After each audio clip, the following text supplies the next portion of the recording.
warahmatullahi wabarakatuh. Halo Sobat Fisika, apa kabar semua? Mudah-mudahan sehat selalu. Kita hari ini kembali melakukan pembelajaran dalam mata pelajaran fisika dengan saya tentunya Mr. Kenzu.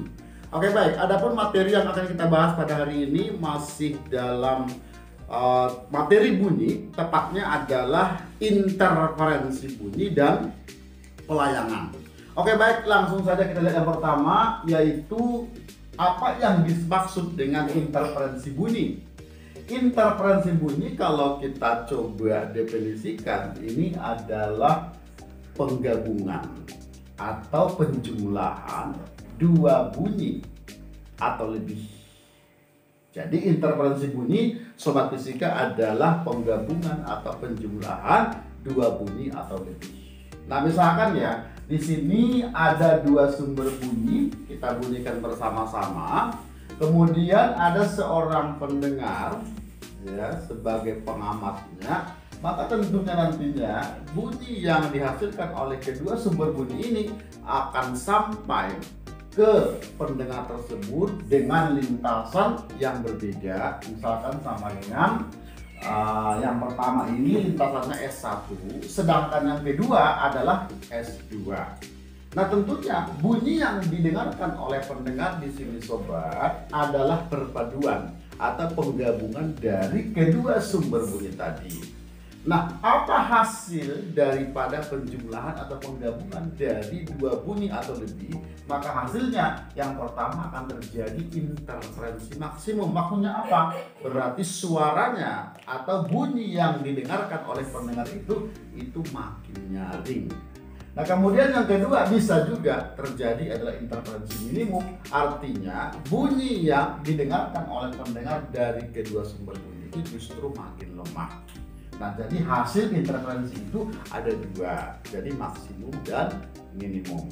Nah kemudian syarat terjadinya interferensi maksimum ketika selisih lintasan dari kedua sumber bunyi ini, di mana kita simpulkan dengan delta S atau dari gambar adalah panjang lintasan bunyi yang kedua terhadap yang pertama. Nah kemudian itu nanti menghasilkan satu deret yang tertentu, satu deret yang terbentuk dengan pola tertentu, di mana deretnya adalah M kemudian dikali dengan lambda. Nah kemudian apa di sini maksudnya M? M itu menunjukkan interferensinya adalah interferensi keberapa. Jadi M ini adalah orde bilangan yang kita mulai dari 0, kemudian 1, kemudian 2 dan seterusnya. Maksudnya bagaimana? Ketika nanti di soal dikatakan terjadi interferensi yang pertama, berarti maksudnya M-nya itu adalah 0. Interferensi yang kedua berarti M-nya 1 dan seterusnya. Nah, berarti kalau nantinya kita substitusi nilai daripada M ini ke dalam persamaannya ini, maka nantinya menghasilkan yaitu bilangan lambda, kemudian 2 lambda, kemudian 3 lambda, dan seterusnya. Nolnya kita nggak tuliskan. Oke, jadi polanya nanti terbentuk 1 lambda, 2 lambda, 3 lambda. Lambda tentunya kita masih ingat ya sobat ya, berarti merupakan panjang gelombang.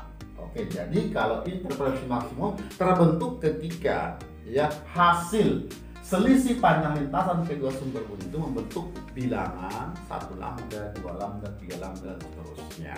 Nah kemudian untuk interferensi minimum ini syaratnya ketika selisih panjang lintasan kedua sumber bunyi ya, atau dari gambar tadi S2 dikurang S1 membentuk juga pola tertentu, di mana polanya adalah 2M ditambah dengan 1 kemudian dikali dengan setengah panjang gelombang. Nah di mana nanti di sini M-nya tetap sama, adalah orde bilangan yang dimulai dari 0, kemudian 1, 2, dan 3. Nah ketika kita masukkan nanti nilai orde bilangan ini ke persamaan ini, maka ya nanti delta S-nya akan membentuk pola bilangan yang tertentu juga, Berarti yang pertama, kalau M-nya sama dengan 0, berarti terbentuk setengah lambda. Kemudian seterusnya adalah 3/2 lambda. Kemudian berikutnya adalah 5/2 lambda. Jadi merupakan kelipatan setengah, kemudian pembilangnya merupakan bilangan ganjil. Nah, itu sobat fisika untuk yang namanya interferensi bunyi. Yang kedua kita lihat pelayangan.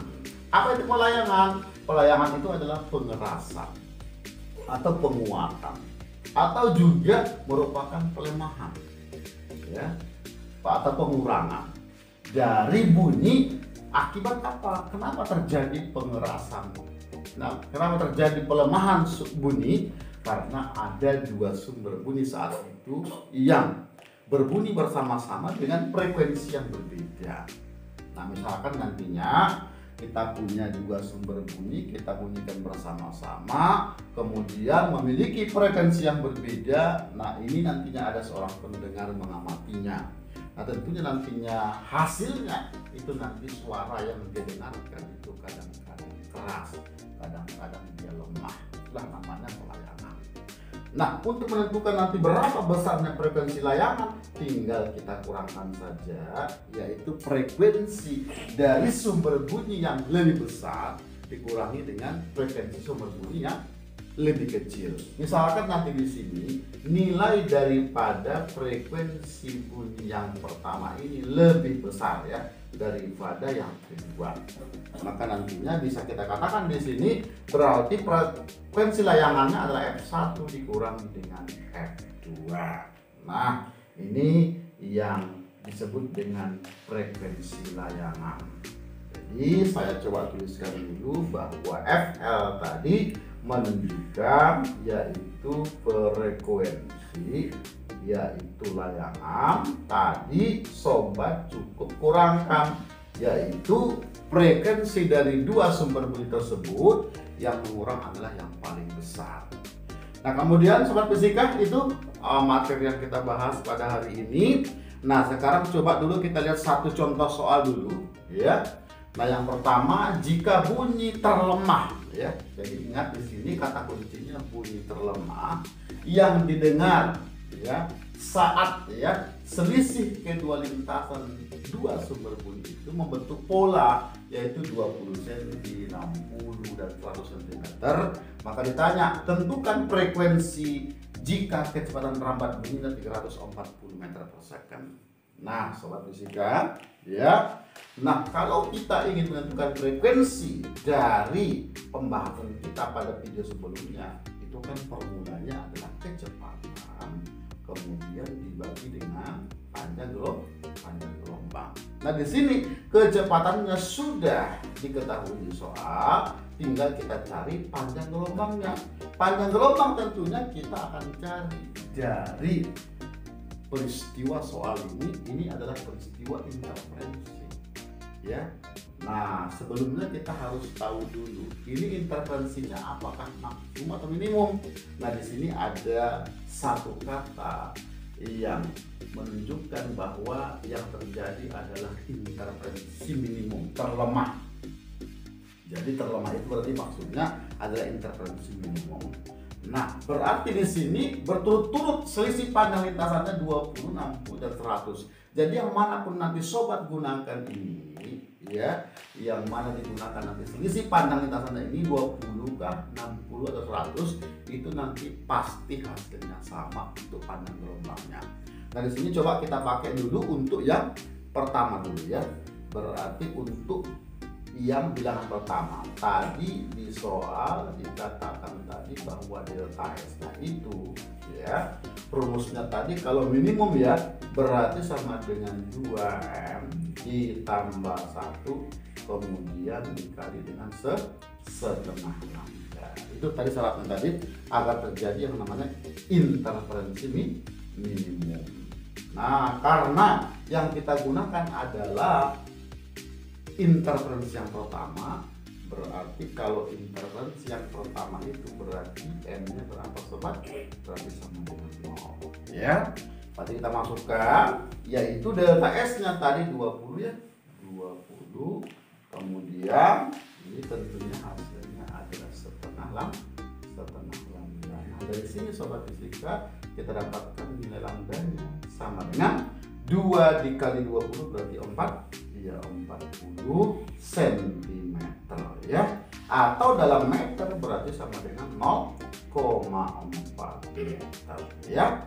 Nah, kita sudah ketemu sobat fisika, yaitu nilai daripada lambdanya. Nah, sekarang kita bisa cari yaitu frekuensinya sama dengan 340 dibagi dengan yaitu 0,4 ya. Nah, kemudian tentunya inilah dia nilai daripada frekuensinya bagi satuan adalah hertz. Oke sobat fisika, nanti kita akan lihat lagi soal-soal yang lainnya. Oke baik sobat, kita lihat dulu yaitu soal latihan yang lainnya. Di sini soal yang kedua tentunya untuk kalian berlatih di rumah. Nah, ini ada bunyi terlemah yang dihasilkan ya dari peristiwa interferensi. Ini ketika selisih panjang lintasannya R1 kurang R2 berturut-turut ya 10 cm, 20 cm, 40 cm. Tentukan frekuensi jika kecepatan rambat bunyinya 340 meter per second. Oke. Nah, kemudian yang ketiga ini bila dua sumber bunyi masing-masing dengan frekuensi 2000 Hz dan 2008 Hz. Kemudian tentukan yaitu berapakah frekuensi layangan. Nah, tadi sobat fisika kalau ingin mencari yang namanya frekuensi layangan tinggal kita kurangkan saja. Yaitu frekuensi yang besar dikurangi yang kecil. Nah, di sini coba kita lihat berarti yang besar itu adalah F2 ya. Berarti di sini kita buat F2 dikurangi dengan F1. Nah, kemudian selanjutnya tinggal kita kurangkan saja yaitu nilai frekuensi layangannya. Berarti frekuensi layangannya adalah 2008 kemudian dikurangi dengan 2000 berarti sama dengan 8 Hz. Jadi kita kurangkan saja. Nah, kemudian untuk yang soal nomor 4 untuk kalian sebagai latihan nanti di rumah. Jadi ini bila dua sumber bunyi masing-masing dengan frekuensi 297 Hz dan 300 tentukanlah frekuensi layangannya. Oke baik sobat fisika, itu pembahasan kita pada hari ini. Semoga tentunya bermanfaat. Jangan lupa untuk terus mengulang dan latihan. Kemudian saya dengan Mr. Kenju, terima kasih sudah hadir, sudah ikut dalam pembelajaran ini. Jangan lupa untuk subscribe, like, share, dan komen. Wassalamualaikum warahmatullahi wabarakatuh.